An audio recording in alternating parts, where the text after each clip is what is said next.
Em dic Laia Soler, soc artista resident aquí a la Roca Umbert, Fàbrica de les Arts, i estic fent una recerca que es diu Chroma Key.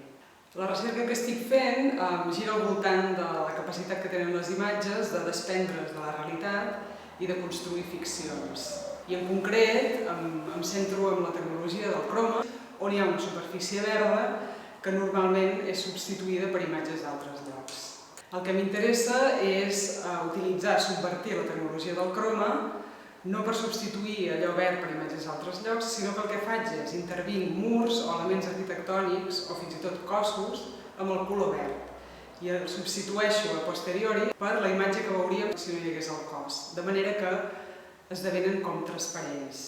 M'interessa l'encreuament del site especificat, que és a dir, les instal·lacions en contextos específics, i el cinema dels orígens, on hi ha noms, autors i autores que descobreixen que el cinema no només documenta la realitat, sinó que se'n pot desprendre i a través dels trucs visuals poden començar a construir mons.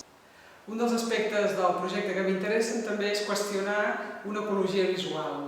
En un context en què hi ha una saturació d'imatges, potser el que convé, i per això faig servir la tècnica del croma, és més esborrar en lloc de construir.